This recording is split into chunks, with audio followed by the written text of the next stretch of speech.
right, thank you everybody. Thank you, Don Montre, ladies and gentlemen. Not gayer than the Two Burrito 2000. I feel woefully unprepared. I don't have a audio visual. Let me go play with Don's computer here for a second.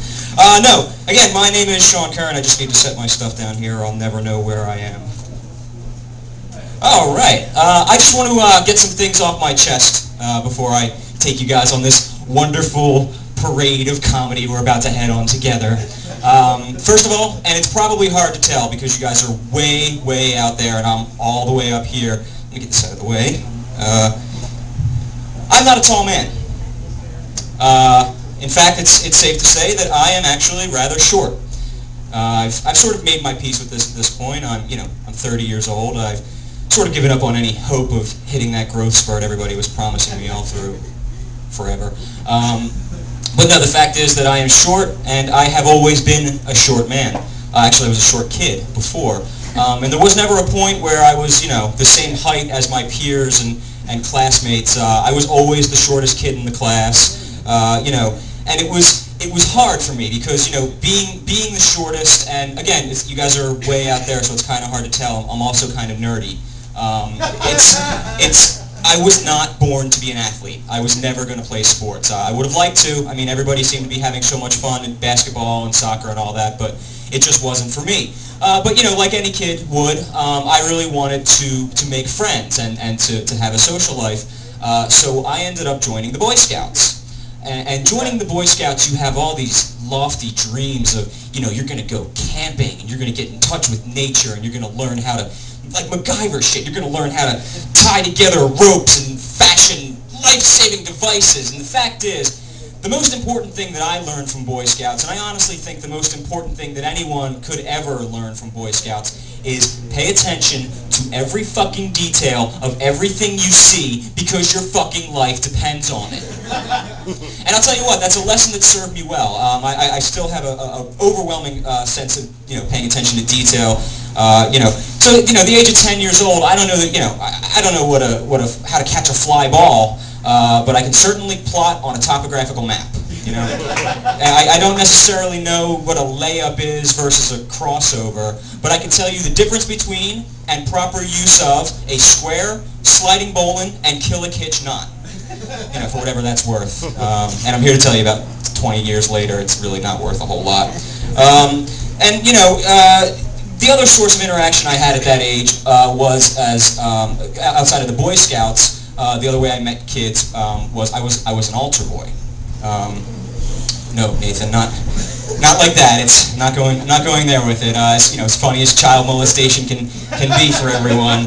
No, the only permanent psychological scars I bear from being an altar boy are the ones that took that obsessive compulsive I learned in Boy Scouts about making sure I pay attention to all the minutia and combining it with sacred ritual, which makes for a really nice 10-year-old brain. It gets you really focused on all the important things in life. Like I'm not tall enough to reach the candles I have to light for the mass, but I have to make sure that they're lit on time, or God won't come through the door. I don't necessarily, I can't go out and buy cigarettes, but I can bring out that incense for the priest so that he can turn the bread into flesh, or whatever it is. So yeah, that's Boy Scouts and an altar boy. And I'm not very religious anymore. I've sort of, I don't want to say grown out of it, but I think that I've sort of evolved past it. But I am still constantly fascinated by people who have that religious streak in them, who can be zealots about anything. And I don't know if you guys have ever heard of the Westboro Baptist Church. Does that name ring any bells for anyone? The Westboro Baptist Church, I guess we have a little bit of the congregation here with us tonight.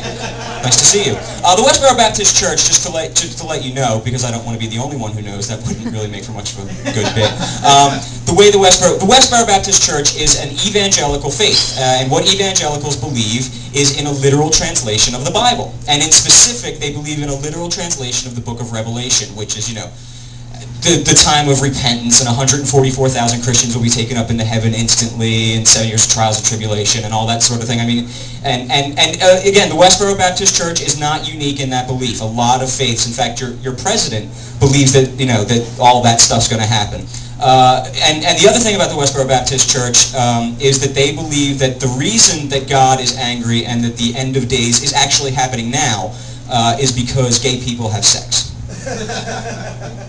And yeah, God's really, really angry that gay people are allowed to have sex with each other and be in love. So a lot of evangelicals believe that God is coming back because of that. And again, even that belief, as crazy as it sounds, is not unique to the Westboro Baptist Church. A lot of evangelicals sadly believe that. What sets the Westboro apart from the other evangelicals is that the Westboro Baptist Church preaches that there is no hope of salvation.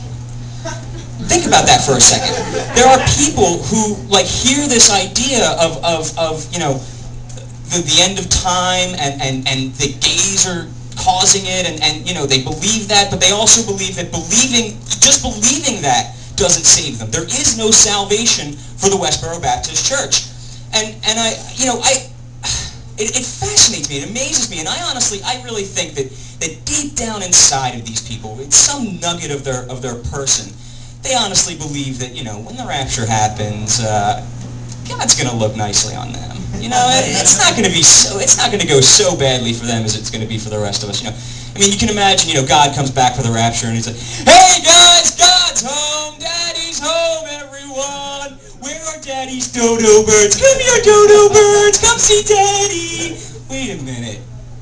What the fuck's going on around here? The Westboro Baptist people will be over here like, "Oh, you guys are in so much trouble. God, we tried to tell them," like some petulant Jan Brady babysitter or something. "God, we tried, they wouldn't listen. We told them all about the butt sex, and we told them you'd be all angry, but they didn't want to listen. They were proud sinners."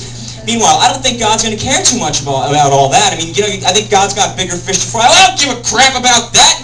Where the hell's all my ice? I had 2 continents of ice last time I was here, and now it's all gone. And look at all these, what's with all these giant dams in my rivers? Beavers, I'm looking at you. What the? Humans? The hell's a human? The monkeys? Who put the monkeys in charge? No. I left the polar bears in charge. We got to get to the polar bears here. So yeah, that's